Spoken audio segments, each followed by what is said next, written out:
Hi everyone, welcome to Shyam institute. మీ అందరికీ తెలిసిందేనండి, సబ్ ఇన్స్పెక్టర్కి సంబంధించి ప్రిలిమ్స్ రిజల్ట్ అనేది రావడం జరిగిందండి. సో ఆ యొక్క రిజల్ట్లో మన శ్యామ్ ఇన్స్టిట్యూట్ విద్యార్థుల యొక్క అన్స్టాపబుల్ ప్రపంచం జరిగిందండి. సో చాలామందికి 120+ మార్క్స్ రావడం జరిగిందండి. సో మనకి పేపర్ ఎంత కఠినంగా ఇచ్చినా సరే మన యొక్క విద్యార్థులు 120+ పెట్టడం జరిగిందండి. సో దాంట్లో భాగంగానే వాళ్ళు మార్క్స్ కూడా అచీవ్ చేశారు. సో ఎవరైతే అభ్యర్థులు మెయిన్స్కి ప్రిపేర్ అవుతున్న అభ్యర్థులు ఉన్నారో సో మన ఇన్స్టిట్యూట్కి సంబంధించి మీకు ఫ్రీ క్లాసెస్ కూడా మీకు యాక్సెస్ ఇవ్వబోతున్నారండి. సో ఖచ్చితంగా మీ యొక్క విజయమే మా యొక్క విజయంగా భావించి మీ యొక్క మెయిన్స్ విజయంలో కూడా చివరి వరకు వెన్నంటూ ఉంటుంది మన శ్యామ్ ఇన్స్టిట్యూట్. సో ఈ యొక్క విజయాన్ని పంచుకోవడంలో మేము గర్విస్తున్నాం అండ్ సంతోషిస్తున్నాం కూడా అండి.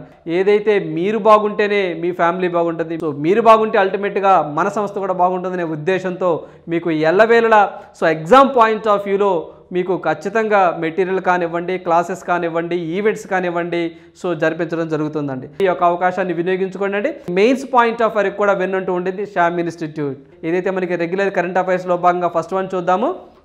సో పుష్పగిరి కొండపై కాకతీయుల కాలం నాటి ఆలయం అని చెప్పేసి ఈరోజు ప్రధానంగా మనకి న్యూస్లో రావడం జరిగిందండి. పురావస్తు శాఖ వారు సంబంధించి ఏమైనా త్రవ్వకాలలో ఏమైనా బయటపడితే సో ఖచ్చితంగా మనం ఎగ్జామ్ పాయింట్ ఆఫ్ వ్యూలో చదువుకోవాల్సిన అంశాలండి. సో మనం లాస్ట్ కూడా నిన్న కరెంట్ అఫైర్స్లో డిస్కస్ చేసుకున్నాం. సో ఏదైతే మనకి ఒక బౌద్ధ స్తూప అనేది మనకి ఒడిశాలో బయటపడడం జరిగింది. ఏదైతే మనకి 1300 ఏళ్ల కాలం నాటి బౌద్ధ స్తూపం ఒకటి ఒడిశాలో బయటపడిందని డిస్కస్ చేశాం.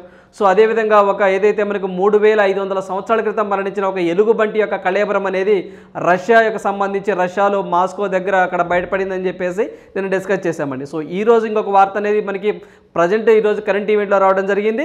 ఏదైతే మనకి కాకతీయుల కాలం నాటి ఒక ఆలయం ఉంటుందో ఆ ఆలయం అనేది మనకి వైఎస్ఆర్ జిల్లాలో బయటపడింది అని చెప్పేసి ఈరోజు ప్రధానంగా న్యూస్ రావడం జరిగిందండి. అది మనం చూసినట్లయితే వైఎస్ఆర్ జిల్లాలోని పుష్పచలేశ్వర ఆలయం వెరీ వెరీ ఇంపార్టెంట్. రేపు రాబోయే ఎగ్జామ్లో పుష్పచలేశ్వర ఆలయం రీసెంట్గా ఈ త్రవ్వకాలంలో ఎక్కడ బయటపడింది అని చెప్పేసి అడుగుతాడండి. అంటే మనకి కడపన, కర్నూల, చిత్తూరా సో ఇలా ఎగ్జామ్లో అడగొచ్చు. సో బాగా గుర్తుంచుకోండి, వైఎస్ఆర్ జిల్లాలోని వల్లూరు మండలంలో ఇది బయటపడింది అని చెప్పేసి మనం గుర్తుంచుకోవాలండి. సో ఆ కాలంలో మనకి పుష్పగిరి క్షేత్రం కొండపై కాకతీయులు ఈ ఆలయాన్ని నిర్మించారు అని చెప్పేసి చరిత్రకారులు చెప్తా ఉన్నారు. సో బాగా గుర్తుంచుకోవాలి, పుష్పేశ్వర ఆలయం రీసెంట్గా ఎక్కడ బయటపడింది అంటే వైఎస్ఆర్ జిల్లా వల్లూరు మండలంలో బయటపడింది అనే పాయింట్ మనం గుర్తుంచుకుంటే సరిపోతుంది. సో నెక్స్ట్ కరెంట్ అఫైర్ చూద్దాము. సో మనకి ఐక్యరాజ్య సమితి చర్చల్లో నిత్యానంద యుఎస్కే ప్రతినిధి అని చెప్పేసి ఈరోజు ప్రధానంగా ఒక న్యూస్ రావడం జరిగిందండి. సో మీ అందరికీ తెలిసిందేనండి, నిత్యానంద స్వామి అని చెప్పేసి కేరళ రాష్ట్రానికి సంబంధించిన వ్యక్తి అండి. సో ఇతనికి 2019లో ఇతని మీద కొన్ని లైంగిక ఆరోపణలు వచ్చడం వల్ల ఇతను దేశం విడిచి పారిపోయి ఈక్విడార్ అనే కంట్రీ దగ్గర ఒక చిన్న దీవిని కొనుక్కొని ఆ దీవికి కైలాష్ అని చెప్పేసి పేరు పెట్టుకున్నాడండి. సో మనకి కైలాష్ అని చెప్పేసి పేరు పెట్టుకున్నారు. సో ఈ యొక్క దేశంలో దగ్గరగా 200 మంది హిందూ మత ధర్మం సంబంధించినటువంటి భక్తులు ఉంటారని చెప్పేసి ఇది హిందూ దేశం అని చెప్పేసి తనకు తాను ప్రకటించుకున్నాడండి, స్వతంత్ర దేశంగా ప్రకటించుకున్నాడు. సో 2019 ఆ టైంలో. సో ఇప్పుడు ఏం జరిగింది, ఎందుకు ప్రధానంగా న్యూస్లోకి రావడం జరిగిందంటే సో దీనికి సంబంధించి మనకి జెనీవాలో సుస్థిరాభివృద్ధి అనే అంశం మీద ఒక చిన్న అంశం మీద ఒక చర్చ జరిగిందండి. సో ఆ చర్చలో మనకి ఈమె పాల్గొనడం జరిగింది. సో ఎవరైతే మనకి విజయప్రియ నిత్యానంద అనే ఒక మహిళ ఈ యొక్క యునైటెడ్ స్టేట్స్ ఆఫ్ కైలాష్ ప్రతినిధిగా పాల్గొనడం జరిగిందండి. సో అందువల్ల వార్తల్లోకి రావడం జరిగింది. జనరల్గా మనకి యుఎన్ఓ అనేది ఈ కైలాష్ ఈ యొక్క దేశాన్ని ఒక దేశంగా గుర్తించలేదు, బాగా గుర్తుంచుకోవాలండి. సో ఏదైనా ఒక కంట్రీని అంటే జనరల్గా ఒక దేశాన్ని గుర్తించాలి అంటే యుఎన్ఓ ఫస్ట్ వచ్చేసరికి మనము UNSC United nation security council కానివ్వండి, అదేవిధంగా యునైటెడ్ నేషన్ జనరల్ అసెంబ్లీ కానివ్వండి, వీళ్ళు రికగ్నైజేషన్ చేస్తేనే దాన్ని ఒక దేశంగా కన్సిడర్ చేస్తామండి. సో ఈ యొక్క కైలాష్ అనే యొక్క ద్వీప్కి సంబంధించి అది ఒక దేశం కాదు, అది అఫీషియల్గా ఒక దేశంగా పరిగణించలేదు అని చెప్పేసి యుఎన్ఓ వాళ్ళు డిక్లేర్ చేయడం జరిగింది. సో రేపు మనకి ఎగ్జామ్ పాయింట్ ఆఫ్ వ్యూలో రీసెంట్గా ఏదైతే మనకి ఐక్యరాజ్య సమితి చర్చల్లో నిత్యానంద యుఎస్కే ప్రతినిధి ఎవరు పాల్గొన్నారు అని చెప్పేసి అడుగుతూ ఉంటారు, గుర్తుంచుకోవాలి విజయప్రియ నిత్యానంద. సో మీరు పిక్లో చూస్తున్నారండి, ఈమె దానికి ప్రతినిధిగా వహించడం జరిగిందండి ఈ యొక్క మీటింగ్కి. బట్ ఇది జెనీవాలో జరిగిన సుస్థిరాభివృద్ధి మీద జరిగింది. ఈ యొక్క సుస్థిరాభివృద్ధి మీద జరిగిన అంశాన్ని మనకి ఆర్థిక సామాజిక సాంస్కృతిక హక్కుల కమిటీ అండి. సో ఆర్థిక సామాజిక సాంస్కృతిక హక్కుల కమిటీ సో ఈ యొక్క హక్కుల కమిటీ జెనీవాలో ఈ సుస్థిర అభివృద్ధి మీద ఒక అంశం మీద డిస్కషన్ చేస్తే ఈమె పాల్గొనడం జరిగింది. సో ఈమె ఒక కంట్రీ కాదు కదా వీళ్ళది, సో ఎలా పాల్గొంది అని చెప్పేసి కూడా విమర్శలు కూడా వచ్చినాయండి. బాగా గుర్తుంచుకోవాలి, ఇలాంటి ఏమైనా కాంట్రవర్సీగా ఉన్నప్పుడు ఖచ్చితంగా మనం ఎగ్జామ్ పాయింట్ ఆఫ్ వ్యూలో గుర్తుంచుకోవాల్సిన అంశాలు. సో అదేవిధంగా ఈ యొక్క కైలాష్ అని చెప్పేసి ఎక్కడ ఏ కంట్రీకి దగ్గరలో ఉంటే ఈ దీవులు అని చెప్పేసి అడుగుతారు. ఈక్విడార్ కంట్రీ దగ్గరికి ఆ దగ్గరలో ఒక దీవుల్ని ఏదైతే మనకి నిత్యానంద స్వామి వారు కొనుక్కున్నారండి. ఆ కొనుక్కొని దానికి ఒక కంట్రీగా పేరు పెట్టుకున్నారు కైలాష్. దాన్ని యుఎన్ఓ రికగ్నైజేషన్ చేయలేదు, అది అసలు కంట్రీయే కాదు అని చెప్పేసి మనం గుర్తుంచుకోవాలి. కానీ ఎందుకు వార్తల్లోకి వచ్చిందంటే సో ఈ సమావేశంలో పాల్గొన్నారు కాబట్టి వార్తల్లోకి వచ్చారు, బాగా గుర్తుంచుకోవాలి. సో నెక్స్ట్ వన్ చూద్దాము. సో నెక్స్ట్ వన్ చూసినట్లయితే రేగడి ఉపాధ్యాయుని ఉమామహేశ్వరికి సారాభాయ్ అవార్డు అని చెప్పేసి ఈరోజు ప్రధానంగా ఒక న్యూస్ రావడం జరిగిందండి. సో మనకి ఏదైతే విజయనగరం జిల్లాలోని రేయడి ఉపాధ్యాయుని సో ఏదైతే మనకి ఉమామహేశ్వరికి సో మనకి 2022 ఈ అవార్డు రావడం జరిగిందండి. సో ఈ యొక్క అవార్డు అనేది ఏదైతే మనకి నేషనల్ సైన్స్ డే జరిగిందో దాని సందర్భంగా ఈ అవార్డుని ఆమెకి ప్రజెంట్ చేయడం జరిగింది. సో దాంట్లో భాగంగా ఏదైతే మనకి సైన్స్ డే సందర్భంగా జాతీయ council of teacher scientist and Raman science technology foundation so వీళ్ళు సంయుక్తంగా ఈ అవార్డు ఇస్తారు, బాగా గుర్తుంచుకోవాలండి. సో బాగా సారాభాయ్ టీచర్ సైంటిస్ట్ జాతీయ అవార్డు అని చెప్పేసి మనం గుర్తుంచుకోవాలి. Sarabhai teacher scientist award. So ఈ యొక్క అవార్డుకి మొత్తం 10 మెంబర్స్ని దేశం మొత్తం మీద సెలెక్ట్ చేయడం జరిగిందండి. ఆ 10 మెంబర్స్లో ఒక ఆమె మన ఆంధ్రప్రదేశ్కి సంబంధించి ఉమామహేశ్వరి గారు ఎన్నుకోవడం జరిగింది. వెరీ వెరీ ఇంపార్టెంట్ రేపు రానున్న పోటీ పరీక్షల్లో. సో ఈమె చేసినటువంటి శిక్షణకు గాను అంటే మనకి ఉపాధ్యాయులకు సంబంధించి ఏదైతే పిల్లలకి చదువు చెప్పడంలో కానివ్వండి సో వెల్ఫేర్ స్కీమ్స్ కూడా కొన్ని చేసిందట. సో అందువల్ల ఈమెకి మేము ఎంపిక చేస్తున్నాము అని చెప్పేసి ఒక ఫౌండేషన్ వాళ్ళు చెప్పడం జరిగింది. సో రేపు మనకి ఎగ్జామ్ పాయింట్ ఆఫ్ వ్యూలో ఏదైతే మనకి Sarabhai teacher scientist award 2022 Andhra Pradesh నుంచి ఎవరు ఎన్నికయ్యారు అంటే మనము ఉమామహేశ్వరి పేరు గుర్తుంచుకుంటే సరిపోతుంది. ఈ అవార్డు ఎవరిస్తారు సంయుక్తంగా అంటే మనకి జాతీయ council teacher scientist and Raman science foundation వాళ్ళు ఇస్తారని చెప్పేసి గుర్తుంచుకుంటే సరిపోతుంది. సో నెక్స్ట్ వన్ చూద్దాము. సో నెక్స్ట్ వన్ చూసినట్లయితే సో కెనడాలోను టిక్ టాక్ పై నిషేధం అని చెప్పేసి ఈరోజు ప్రధానంగా న్యూస్ రావడం జరిగిందండి. సో ఈ యొక్క మీ అందరికీ తెలిసిందే అండి టిక్ టాక్ గురించి. సో మన భారతదేశంలో కూడా నిషేధించారు, బట్ రీసెంట్గా ఏ కంట్రీ వాళ్ళు నిషేధించారు అని చెప్పేసి అడిగితే మాత్రం మీరు బాగా గుర్తుంచుకోవాలి కెనడా. సో కెనడాతో పాటుగా ఇంకో 2 కంట్రీస్ కూడా నిషేధించాయండి. సో వార్తల్లో వచ్చినాయి. ఒకటి వచ్చేసరికి డెన్మార్క్, ఇంకోటి వచ్చేసరికి అమెరికా అండి. సో మనకి రీసెంట్గా డెన్మార్క్ ఒకటి, సో మనకి డెన్మార్క్ పార్లమెంట్ కూడా చట్టం చేసిందండి ఈ యొక్క టిక్ టాక్ని నిషేధించాలి అని చెప్పేసి. అదేవిధంగా యూఎస్ఏలో కూడా ఎవరైతే గవర్నమెంట్ జాబ్ హోల్డర్స్ ఉన్నారో అలాంటి వ్యక్తులు కూడా అంటే పెద్ద పెద్ద గవర్నమెంట్ ఆఫీసులో పనిచేసే వ్యక్తులు కానివ్వండి, ఆర్గనైజేషన్స్ కానివ్వండి, సో అలాంటి వ్యక్తులు ఈ యొక్క టిక్ టాక్ సంబంధించి యాప్ని ఇన్స్టాల్ చేసుకోకూడదు, అది చట్టబద్ధంగా ఇల్లీగల్ అని చెప్పేసి నిషేధించాయండి. సో బాగా గుర్తుంచుకోవాలి. 2023కి సంబంధించి ఏ 3 కంట్రీస్ అనేవి టిక్ టాక్ నిషేధించినాయంటే 1 కెనడా, 2 డెన్మార్క్, 3 అమెరికా. ఈ 3 గుర్తుంచుకోవాలండి. సో అంతకు ముందు కూడా చాలా కంట్రీస్ నిషేధించినాయి లైక్ మన ఇండియానే. బట్ రీసెంట్గా గుర్తుంచుకోవాలండి. రీసెంట్గా అంటే మనం ఫస్ట్ గుర్తుంచుకోవాల్సింది కెనడా. సో కెనడా తర్వాత డెన్మార్క్ తర్వాత అమెరికా. ఈ 3 కూడా రీసెంట్గా చేసినాయని చెప్పేసి మనం గుర్తుంచుకోవాలండి. అదేవిధంగా కెనడాకి సంబంధించి జస్టిస్ ట్రూడో అనే వ్యక్తి పిఎంగా ఉన్నారు కెనడాకి సంబంధించి. బాగా గుర్తుంచుకోవాల్సిన అంశం, వెరీ వెరీ ఇంపార్టెంట్. ఇది టిక్ టాక్ అనేది చైనా ఓరిది అని చెప్పేసి మీ అందరికీ తెలిసిందే. సో నెక్స్ట్ వన్ చూద్దాము.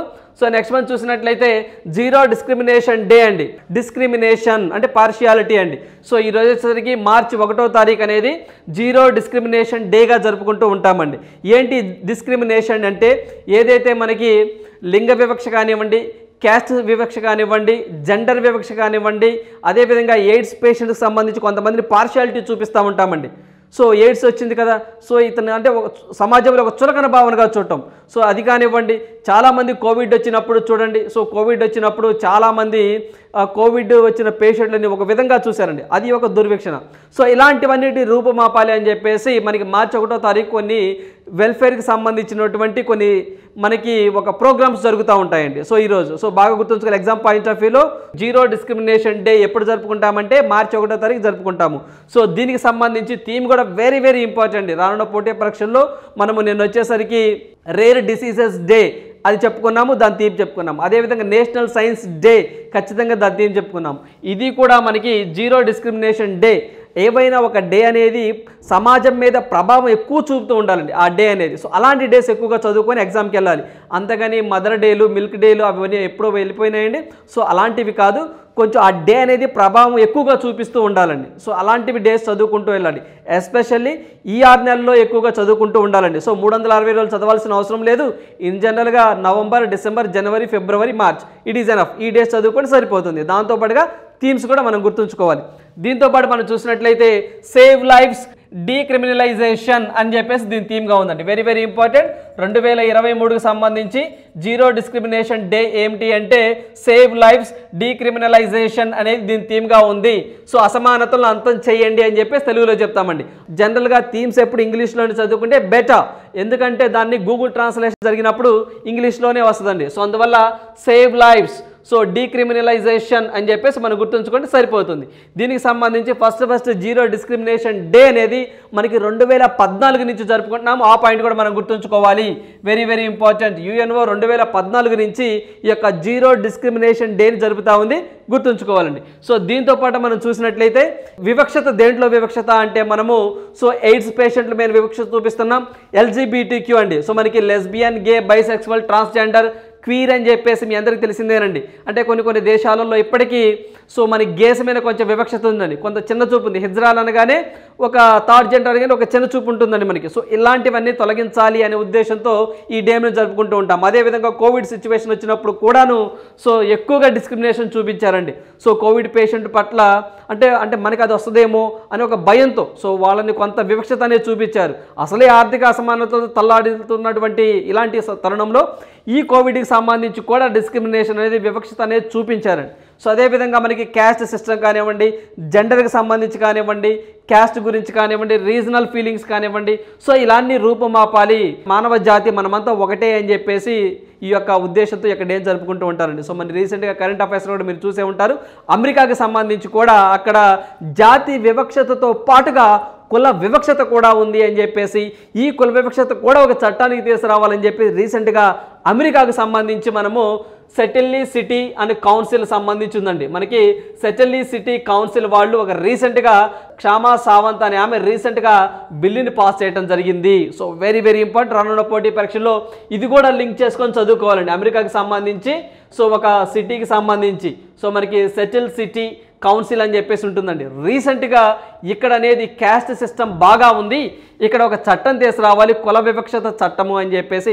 ఒక జాతి వివక్షతో పాటుగా కుల వివక్షత కూడా ఇక్కడ ఉంది, దాన్ని కూడా ఇక్కడ యాడ్ చేయాలి ఈ వివక్షలో అని చెప్పేసి ఫస్ట్ అమెరికాలో ఒక చట్టం తీసుకొచ్చినటువంటి స్టేట్ ఏంటంటే that is very very important, Seattle city council అని చెప్పేసి మనం గుర్తుంచుకోవాలి. ఈ సిటీ అనేది మనకి రీసెంట్గా తెచ్చింది. ఈ పాయింట్ని ఈ యొక్క జీరో డిస్క్రిమినేషన్ డేతో లింక్ చేసుకొని చదువుకోండి. ఖచ్చితంగా ఎగ్జామ్ పాయింట్ ఆఫ్ అయితే డే రావాలి, లేకపోతే ఈ యొక్క కౌన్సిల్ సిటీ గురించి ఎగ్జామిన్ అడగడానికి పాసిబిలిటీ ఎక్కువగా ఉంది. సో ఇలా లింక్ చేసుకొని చదువుకోవాలండి. దీన్నే మనం తెలుగులో శూన్య దుర్విచక్షణ దినోత్సవంగా చెప్తామండి. బాగా గుర్తుంచుకోవాలి. సో తెలుగు కాడికి సో ఇంగ్లీషే కొంచెం ఈజీగా గుర్తుంచుకోండి, ఎగ్జామినర్ కొంచెం గూగుల్ ట్రాన్స్లేషన్ జరుగుతూ ఉంటుంది. సో బాగా గుర్తుంచుకోవాల్సిన అంశం zero discrimination day March 1. So next one చూద్దాము.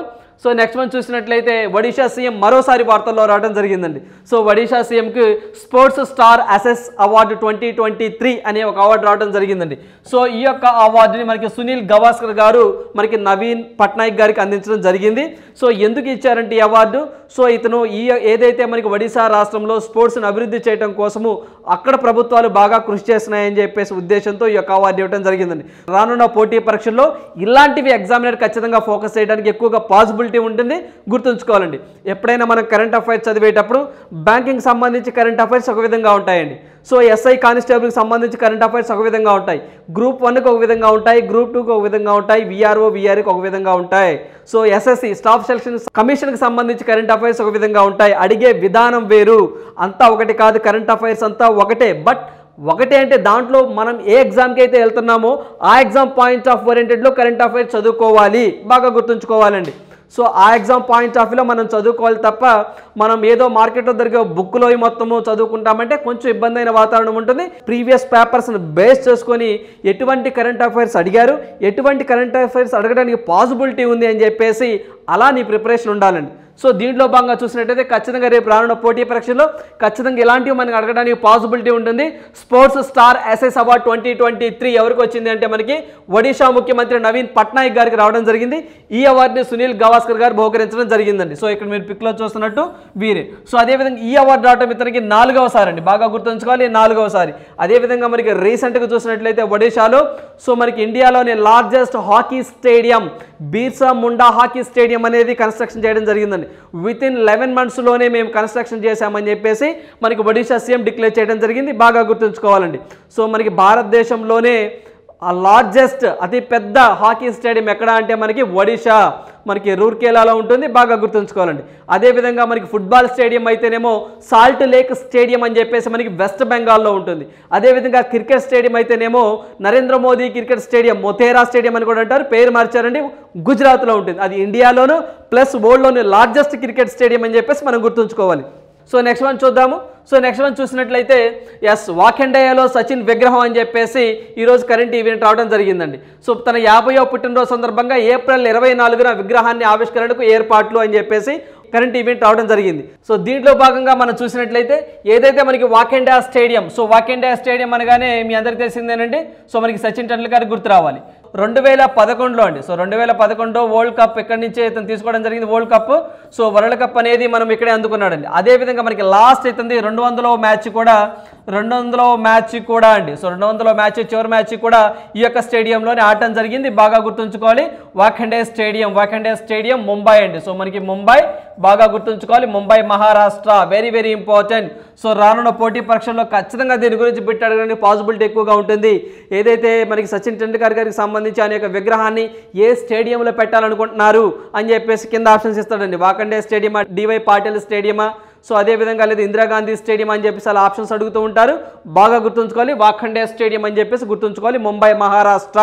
సో అక్కడ అతను 50వ పుట్టినరోజు సందర్భంగా, అంటే మనకి 50 సంవత్సరాలు వస్తున్నాయండి అతనికి. సో ఆ సందర్భంగా ఏప్రిల్ 24వ తారీఖున విగ్రహాన్ని ఆవిష్కరిస్తాము అని చెప్పేసి మనకి ముంబై క్రికెట్ అసోసియేషన్ ప్రెసిడెంట్ ఎవరైతే ఉన్నారో అతను వచ్చేసరికి అమోల్ కాలే.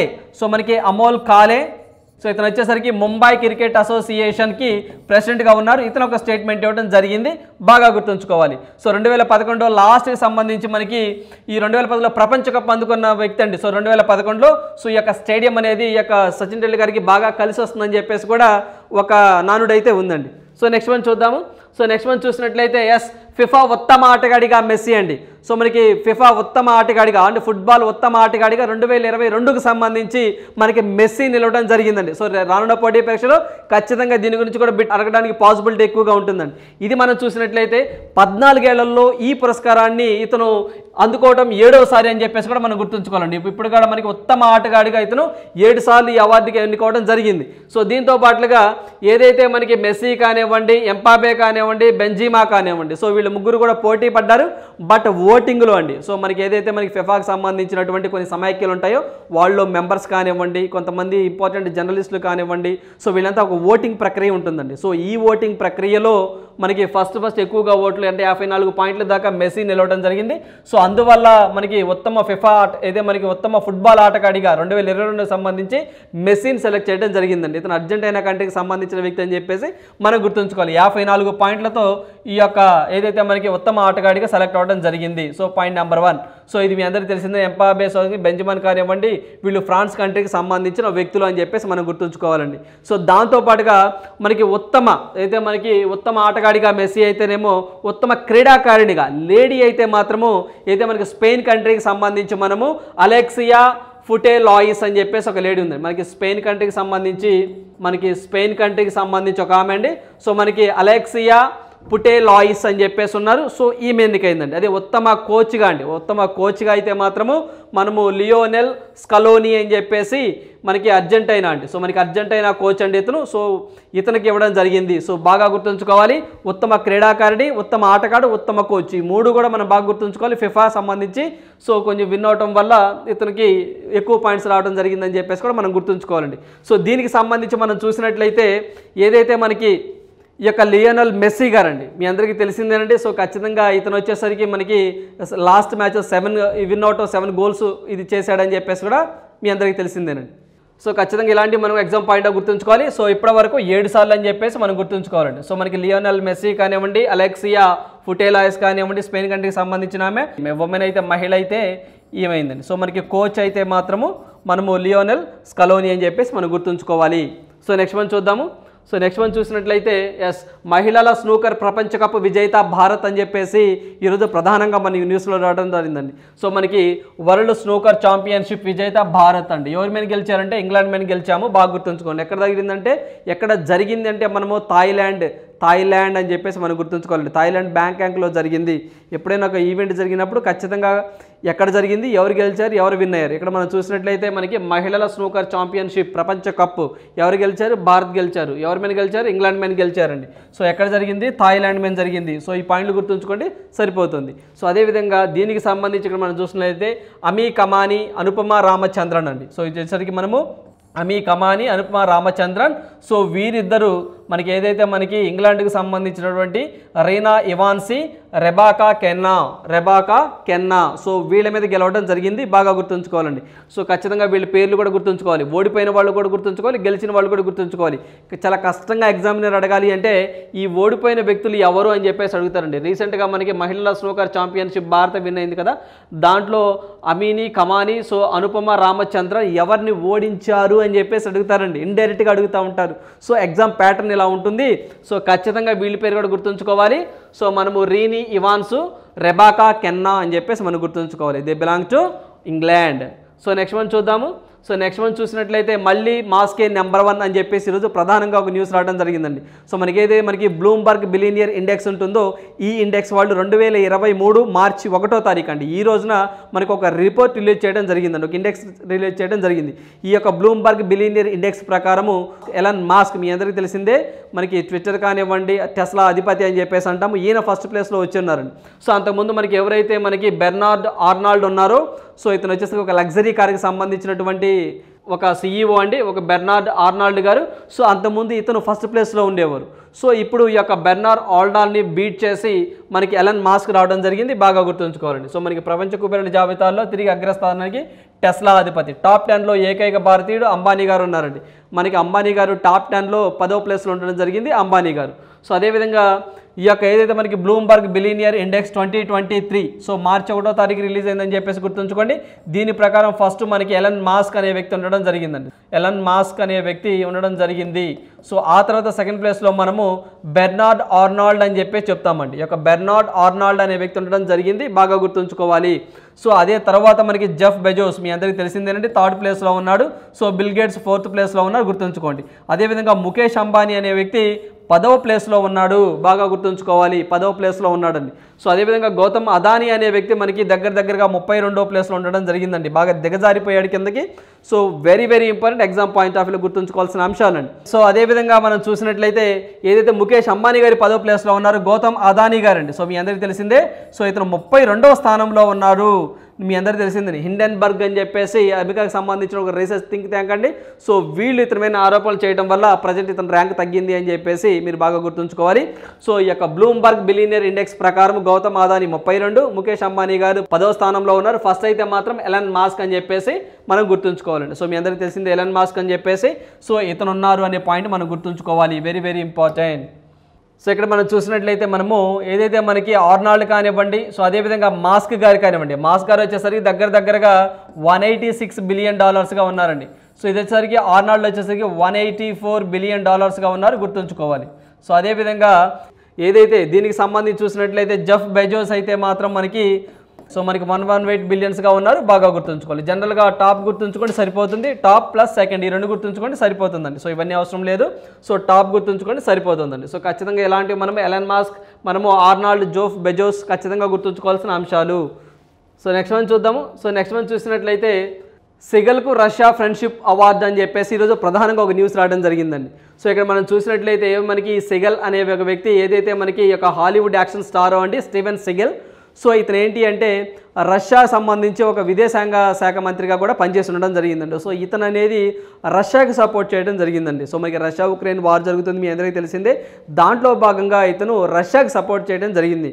అంటే రష్యా యుద్ధం చేయడం కరెక్టే అని చెప్పేసి ఈయన సపోర్ట్ చేయడం జరిగిందండి. సో దీనికి సంబంధించి ఇతను రష్యాకు అనుకూలంగా ఉండడం వల్ల రష్యాకి సంబంధించి ఒక అవార్డు ఉందండి. అవార్డు వచ్చేసరికి ఫ్రెండ్షిప్ అవార్డు అండి, రష్యా ఫ్రెండ్షిప్ అవార్డు అని చెప్పేసి అంటాము. సో యుక్రెయిన్పై యుద్ధాన్ని సమర్థించిన హాలీవుడ్ యాక్షన్ స్టార్ సో మనకి Steven seagull, very very important, మనకి స్టీవెన్ సీగల్కు ఈ యొక్క రష్యా ఆర్డర్ ఆఫ్ ఫ్రెండ్షిప్ ప్రదానం చేయడం జరిగింది. బాగా గుర్తుంచుకోవాలండి.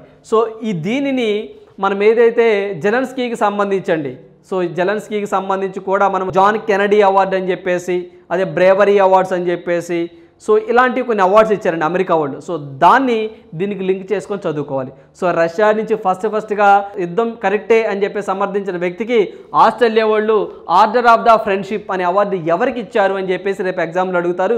బాగా గుర్తుంచుకోవాలండి. స్టీవెన్ సీగల్ అనే వ్యక్తికి ఇచ్చారు, గుర్తుంచుకోవాలి, వెరీ వెరీ ఇంపార్టెంట్. దానితో పాటుగా ఏదైతే మనకి ఫిఫా అధ్యక్షుడు ఉంటారో అతనికి ఇవ్వడం జరిగింది. అదేవిధంగా అమెరికాకు సంబంధించి ఒక మాజీ విదేశాంగ మంత్రికి కూడా ఈ యొక్క ఆర్డర్ ఆఫ్ ఫ్రెండ్షిప్ అనే అవార్డు రష్యా వాళ్ళు ఇవ్వడం జరిగిందండి. సో దాంట్లో భాగం చూస్తుంటే మనము గియానీ ఇన్ఫాంటినో అని చెప్పేసి ఫిఫా అండి, మనకి ఫిఫా ప్రెసిడెంట్గా ఉన్నారు. సో ఇతనికి ఇవ్వడం జరిగింది. అదేవిధంగా మనము రెక్సా టెల్సర్ అని చెప్పేసి మనకి యూఎస్ఏ మాజీ విదేశాంగ మంత్రి అండి, ఇతనికి కూడా ఇవ్వడం జరిగింది. సో బాగా గుర్తుంచుకోవాలండి. So very very very important, main ఈ పేరు గుర్తుంచుకోవాలి. సో బాగా ఎగ్జామ్ పాయింట్ ఆఫ్ వ్యూలో మెయిన్గా ఇతని పేరు గుర్తుంచుకోవాలి, స్టీవెన్ సీగల్ అనే వ్యక్తి బాగా గుర్తుంచుకోవాలి. సో నెక్స్ట్ వన్ చూద్దాము. సో నెక్స్ట్ వన్ చూసినట్లయితే ఎస్, సార్వభౌమ దేశం సర్వర్కే పరిమితం అని చెప్పేసి ఈరోజు ప్రధానంగా ఒక న్యూస్ రావడం జరిగిందండి. సో మీ అందరికీ తెలిసిందే ఉండి తువాలు కంట్రీ అండి, తువాలు కంట్రీ అని చెప్పేసి మనము తువాలు అండి, ఒక చిన్న ఐలాండ్ అండి ఇది జనరల్గా ఇది ఆస్ట్రేలియా, సో ఆ దీవుల పరిసర ప్రాంతాల్లో ఉంటుందండి తువాలు అని చెప్పేసి. ఈ తువాలుకు సంబంధించి సో ఇక్కడ మీరు చూసినట్లయితే రేపు రానున్న పోటీ పరీక్షల్లో ఫస్ట్ డిజిటల్ దేశంగా మారబోతుంది అని చెప్పేసి మనకు ప్రధానంగా న్యూస్ రావడం జరిగిందండి.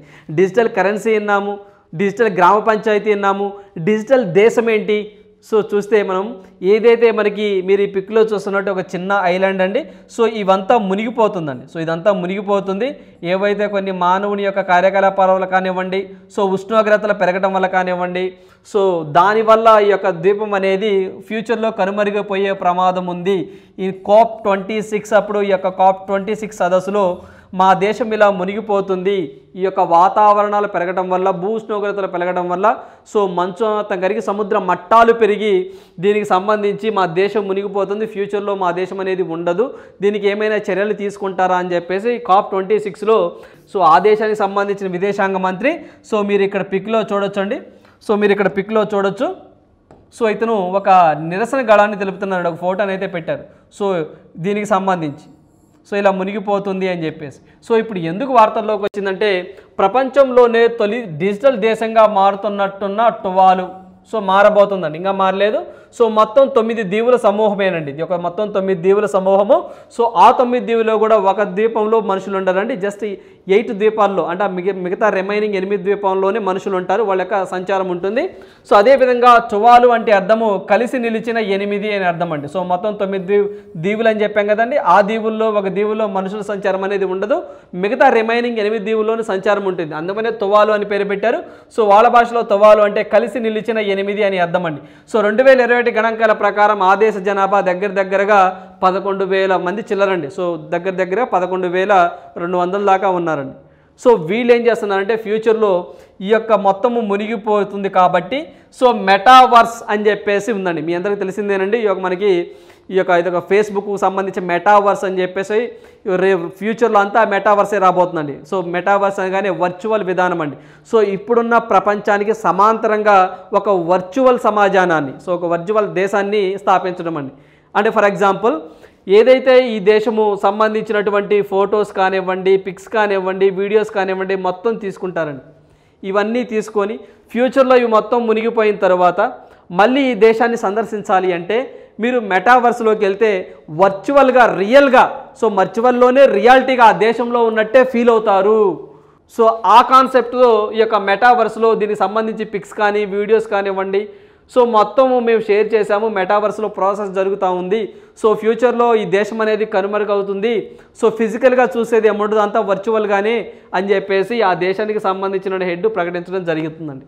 సో దాంట్లో భాగంగా మనం చూసినట్లయితే ఈ యొక్క టువాలుకు సంబంధించి సో మనం రేపు ఫ్యూచర్లో దీన్ని వర్చువల్ రూపంలోనే అంటే మెటావైరస్లోనే చూస్తాము. ఫిజికల్గా కంట్రీ ఏమి ఉండదు. సో అందువల్ల మేము డిజిటల్ కంట్రీ అని చెప్పేసి చెప్తున్నాము అని చెప్పేసి దీనికి సంబంధించి విదేశాంగ మంత్రి ఒక స్టేట్మెంట్ ఇవ్వడం జరిగిందండి. సో దాంట్లో భాగంగా మనం చూసినట్లయితే ఈ యొక్క టువాలు పిఎం చూసినట్లయితే మనము కుసేవా సో మనకి నటానో సో మనకి కుసావా నటానో అనే వ్యక్తి ఉండడం జరిగిందండి. అదేవిధంగా దీని యొక్క కరెన్సీ చూసినట్లయితే మనము ఏదైతే మనకి తువాలు డాలరేనండి. సో అదేవిధంగా డాలర్. అదేవిధంగా క్యాపిటల్ చూసినట్లయితే దీని యొక్క క్యాపిటల్ అండి ఫొనాఫూట్ అని చెప్పేసి అంటామండి. మనకి ఇది ఫొనాఫూట్ అని చెప్పేసి చెప్తాము, బాగా గుర్తుంచుకోవాలండి. సో ఇది 1978 నుంచి సో మనకి రష్యా నుంచి స్వతంత్రం పొంది సొంత దేశంగా మనకి ఇండిపెండెంట్ కంట్రీగా ఏర్పడింది 1978లో యూకే నుంచి ఇండిపెండెన్స్ తీసుకుందండి. సో ఇది కూడా మన ఎగ్జామ్ పాయింట్లో గుర్తుంచుకోవాలి. సో ఏ దేశం రీసెంట్గా డిజిటల్ దేశంగా మారబోతుంది అని చెప్పి స్టేట్మెంట్ ఇచ్చిందంటే టువాలు కంట్రీ. అదేవిధంగా మనకి అమెరికాకు సంబంధించి రీసెంట్గా జాంబియా అనే డ్రగ్ వార్తల్లోకి రావడం జరిగిందండి, బాగా గుర్తుంచుకోవాలి. ఈ డ్రగ్ ఏ దేశంలో ఎక్కువ మంది వాడుతూ ఉన్నారు వార్తల్లోకి వచ్చిందంటే అమెరికా అని చెప్పేసి గుర్తుంచుకోవాలి. అలాంటివి ఏమైనా ఎగ్జామ్ పాయింట్ ఆఫ్ వ్యూ ఏమైనా వివాదాస్పదంగా ఉంటే ఖచ్చితంగా అలాంటివి కూడా మనం చదువుకోవాల్సిన అవసరం ఎంతైనా ఉంది. సో ఇదండి సో ఈరోజు important current events. So thank you, all the best.